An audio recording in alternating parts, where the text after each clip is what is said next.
Olá, tudo bem? Na medida do possível, como eu sempre digo, espero que muito bem.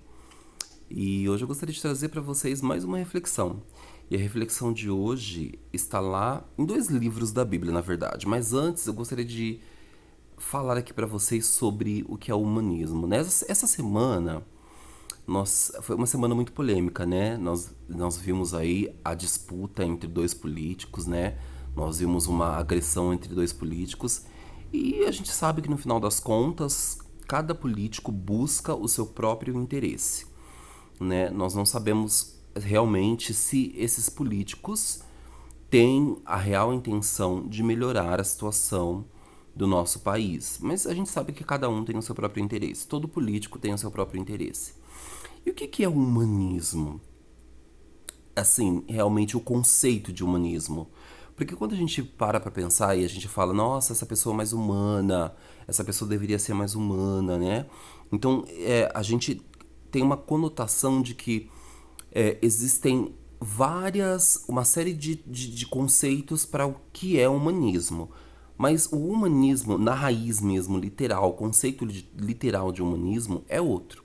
Vejam só, o humanismo, tá lá no Wikipedia, depois vocês podem procurar, tá? O humanismo é uma postura de vida democrática e ética. Olha só, democrática e ética. Que afirma que os seres humanos têm o direito e a responsabilidade de dar sentido e forma às suas próprias vidas. Olha o ser humano aqui no centro de tudo, governando tudo.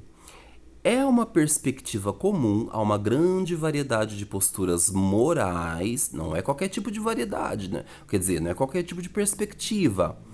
É uma perspectiva comum a uma grande variedade de posturas morais, gente, morais, que atribuem a maior importância à dignidade, aspirações e capacidades humanas, particularmente à racionalidade. Olha só que interessante. Embora a palavra possa ter diversos sentidos, o significado realmente, né, que eu digo para vocês, filosófico, contemporâneo, ou seja, atual, destaca-se por contraposição ao apelo sobrenatural ou a uma autoridade superior. Olha só que interessante. Contraposição ao apelo ao sobrenatural ou a uma autoridade superior. Que interessante. A uma autoridade superior. O que isso te lembra? Olha só, o humanismo me diz então que eu sou o governante, eu sou o governador, eu sou o político da minha própria vida. Eu faço o que eu quiser, ou seja, não existe submissão a uma autoridade superior. Eu mesmo sou o governante, sou o governador da minha própria vida. Eu faço muito bem aquilo que eu quiser e não interessa a opinião dos outros, não interessa o que os outros vão dizer. Eu faço o que eu quiser, independente da opinião dos outros ou ao sobrenatural ou a uma autoridade superior. Interessante isso, porque nós, seres humanos, sempre, quando nós passamos por algumas circunstâncias adversas, né, quando nós passamos por tribulações, por dificuldades, nós apelamos para autoridade, para uma autoridade superior, para uma divindade, não é verdade? As pessoas postam: "Ah, se Deus quiser na minha vida, vai se cumprir. Eu decreto a vitória na minha vida. Ah, se Deus quiser. Ah, porque Deus está na minha vida. Ah, porque Deus isso, porque Deus vai me ajudar, porque se for da vontade de Deus, porque se for da vontade do santo tal, ah, porque eu vou fazer uma oração, vou fazer um jejum, eu vou fazer isso, vou fazer aquilo para que se cumpra isso na minha vida." Então, né, ele está falando aqui que o humanismo diz que não, que nós não nos submetemos a um apelo sobrenatural ou a uma autoridade superior. Eu sou governante da minha própria vida. E aí, nós vemos que isso é muito claro hoje em dia, isso é muito expressivo, isso é muito contundente. Quando, por exemplo, você faz uma. Quando eu faço aí um, um- um- quando eu passo pelas redes sociais, né, um zapping pelas redes sociais, eu vejo que nós, seres humanos, eu me incluo nisso, nós buscamos os nossos próprios interesses, muitas vezes sem consultar um apelo sobrenatural. E se esse apelo sobrenatural não condiz com os meus interesses, não está de acordo, ou seja, não está em equilíbrio com aquilo que eu penso, eu logo me afasto dessa autoridade ou descarto essa autoridade superior. E a Bíblia diz que nos últimos dias, por que os últimos dias? Últimos dias que antecedem a vinda de Cristo, o mundo se comportaria, o mundo teria determinados tipos de comportamentos. E o humanismo se encaixa no que eu vou ler para vocês aqui agora. No livro lá de 2 Timóteo 2, capítulo 3. Capítulo 3, 2 Timóteo, desculpa, 2 Timóteo 1, capítulo 3, é isso mesmo, capítulo 3, do versículo 1 em diante, que diz o seguinte: Sabe, porém, isto, nos últimos dias sobrevirão tempos difíceis, pois os homens serão egoístas, avarentos, jactanciosos, arrogantes, blasfemadores, desobedientes aos pais, ingratos, irreverentes, desafeiçoados, implacáveis, caluniadores, sem domínio de si, ou seja, sem domínio das suas próprias vontades, cruéis. Gente, será que esse livro que as pessoas dizem que é um livro tão antigo não está tão atual? Inimigos do bem, traidores, atrevidos, enfatuados, ou seja, cheios, nossa, até cheios de si, mais amigos dos prazeres do que amigos de Deus. Vai falar de Deus para as pessoas para você ver. As pessoas não gostam. Tendo forma de piedade, negando-lhe entretanto o poder, foge também destes. Que interessante isso, né? A palavra nos diz que nos últimos dias o ser humano seria humanista, egoísta, traiçoeiro, cruel. Ou seja, seria um ser que que busca os seus próprios interesses. Interessante isso, né? Interessante porque quando o pecado entrou no mundo, Deus, quando usou inúmeros profetas, homens, para que eles pudessem escrever a palavra de Deus, né? Para que homens inspirados pelo Espírito Santo para poder escrever a palavra de Deus. Quando esses homens foram levantados por Deus, né? Muitos deles indagaram muito, falaram muito, na verdade, a respeito do humanismo. E quando Deus disse que o mal entrasse no mundo, o pecado entrasse no mundo, nós teríamos alguns comportamentos. E um deles seria o humanismo. Né? E o humanismo engloba, né, uma série de atributos ruins. E existiu o primeiro humanista, nós tivemos o primeiro humanista da história da humanidade, que foi também o primeiro assassino. Quem é esse humanista e quem é esse assassino? A palavra de Deus nos diz que o primeiro humanista da história foi Caim. Ele também foi o primeiro assassino. Então isso está lá na Bíblia em Gênesis 4. Gênesis 4, a partir do versículo 1, que nos diz o seguinte: Coabitou o homem com Eva, sua mulher. Esta concebeu e deu à luz a Caim. Então disse: Adquiri um varão. Eva, né? Adquiri um varão com o auxílio do Senhor. Depois deu à luz a Abel, seu irmão. Então Caim era mais velho. Abel foi o quê? Pastor de ovelhas, e Caim, lavrador ou agricultor. Aconteceu que no fim de uns tempos, trouxe Caim do fruto da terra uma oferta ao Senhor. Olha só. Abel, por sua vez, trouxe das primícias do seu rebanho e da gordura deste.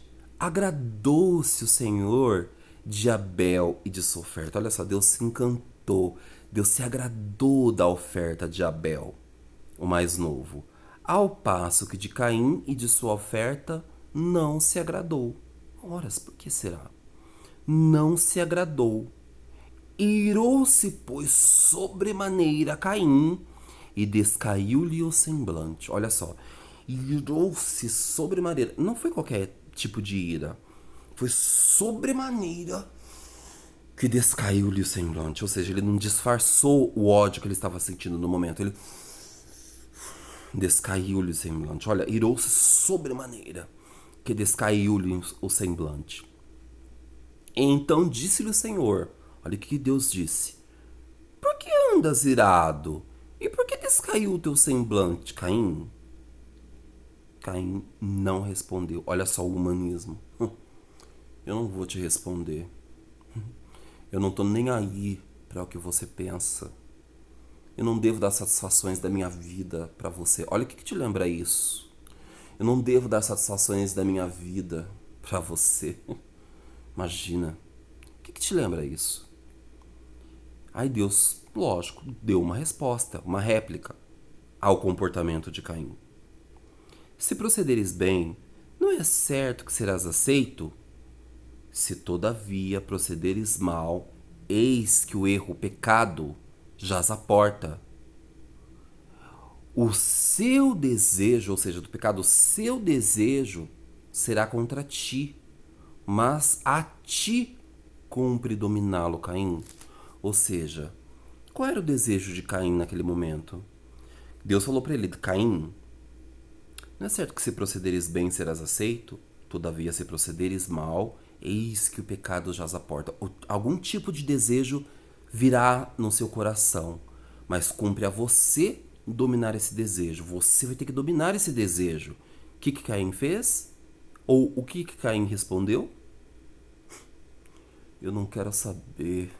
Tô pouco me lixando para o que você diz. Eu tô pouco me lixando. Eu vou fazer o que tá no meu coração. Eu vou fazer o que o meu coração pede. Eu não vou fazer. Eu não vou seguir os teus conselhos. Eu sei o que eu tô fazendo. Por que você não aceitou a minha oferta? Por que você aceitou a oferta do meu irmão e não a minha? Por que será que Deus aceitou a oferta de Abel e não aceitou a oferta de Caim? Veja só. Depois que o pecado entrou no mundo, muitas coisas aconteceram. E ali Deus mostrou para Adão e Eva que Deus enviaria o seu filho, Jesus Cristo, a esse mundo. E Jesus faria um sacrifício para nos resgatar do pecado. E aí, ali naquele momento, Deus sacrificou um cordeiro e mostrou para Adão e Eva que um cordeiro seria sacrificado porque todo pecado precisa ser pago, envolvendo um derramamento de sangue, né, um sacrifício. E aí então ele sacrificou um cordeiro e ali fez roupas, vestes para Adão e Eva, enfim, uma longa história. E ali então eles entenderam que Deus enviaria seu filho, que seria o expiador dos nossos pecados, né? Ele morreria por nós. E aí Adão e Eva passaram isso adiante para a sua posteridade, ou seja, Caim e Abel, para que eles entendessem esse sistema de sacrifício até que Jesus viesse. Então, certo, a oferta correta para Deus, que teria que ser dada a Deus, era o sacrifício de uma ovelha, de um cordeiro, né? Um sacrifício perfeito. Isso demonstraria para Deus humildade e uma demonstração, uma denotativa de que eles entenderam, na verdade, que Deus enviaria seu filho ao mundo. Por isso que a palavra de Deus diz que Jesus é o Cordeiro de Deus que tira o pecado do mundo. Só que Abel não se importou. Ele pegou umas frutas ali, alguns legumes, ofereceu em sacrifício, entre aspas, para Deus, né, em oferta, e por isso Deus não se agradou. E aí Caim ficou irado, né? E um desejo veio sobre o coração dele, porque ele não quis ouvir o que Deus estava dizendo para ele. Então olha só o que diz a Bíblia. Disse Caim a Abel, seu irmão: vamos ao campo. Ou seja, ele já tinha uma intenção. Estando eles no campo, sucedeu que se levantou Caim contra Abel, seu irmão, e o matou. que Deus havia dito para Caim? Caim, virá um pecado, virá um desejo no seu coração, mas cumpre a ti dominar esse desejo. Ele dominou? Não, por quê? Porque ele disse o que para Deus? Nada. Ele simplesmente ficou pensando, né? O que te lembra isso mais uma vez? Desejos humanistas, né? Você visa seus próprios interesses, né? Você busca a resolução dos problemas por você mesmo, sem ter a submissão a algum tipo de autoridade ou apelo ao sobrenatural, como diz o humanismo aqui na Wikipédia. Matou o seu irmão. Disse o Senhor a Caim: onde está Abel, teu irmão? E aí, olha como Caim foi ousado. Aí ele respondeu: não sei. Por acaso eu sou tutor de meu irmão? Ele zombou de Deus. Sei lá. Por acaso eu sou babá do meu irmão? Sou tutor de meu irmão? Deus estava dando mais uma chance para Caim. E o que Caim disse? O que Caim fez? Matou o irmão, né? E não falou nada para Deus. Aí Deus disse: que fizeste? A voz do sangue do teu irmão clama da terra a mim. És agora, pois, maldito por sobre a terra, cuja boca se abriu para receber das tuas mãos o sangue de teu irmão. Sangue, derramamento de sangue. Sangue é algo muito precioso para Deus. Até esse momento, Deus se encontrava com o ser humano face a face. Depois desse primeiro homicídio, o nosso relacionamento com Deus ficou um pouco mais distante. O povão, nós, não tínhamos mais esse acesso a Deus até que Jesus Cristo viesse, se sacrificasse por nós e se tornasse um mediador entre a humanidade e os homens. Mas resumindo aqui, para não ficar longo o vídeo, nós precisamos tomar muito cuidado com o nosso próprio eu, né? O nosso eu. Porque o nosso eu é ególatra, ou seja, nós somos egoístas. Existe uma egolatria, ou seja, existe uma idolatria do nosso ego nos dias atuais. Então, nós queremos a satisfação do nosso hedonismo. Um sentimento hedonista, ou seja, um sentimento egoísta do ser humano. É um sentimento hedonista mesmo, né? Que visa seus próprios prazeres, seus próprios interesses, né? Eu viso isso. E esse recado que eu tô passando para vocês, ele também serve para mim. Porque constantemente eu tenho que me perguntar: por que eu sinto vontade para certas coisas, para realizar certas coisas, para fazer certas coisas? Por que eu tenho vontade de realizar tomar determinadas atitudes? Por quê? Eu preciso entender, né? Eu preciso me entender. Nós precisamos nos entender. E hoje a sociedade é líquida, né? É uma sociedade que te descarta muito rápido. É uma sociedade que não te dá o devido valor, o valor que você merece ter. É uma sociedade que disputa poderes, né? Existe uma disputa de poderes. É uma sociedade que visa somente lucros, ou seja, uma sociedade que ama o dinheiro. Veja bem, eu não estou dizendo aqui que o dinheiro é ruim, o dinheiro é ótimo. Ele faz muita falta. Mas as pessoas amam o dinheiro, amam as coisas mais do que pessoas. E isso não é interessante.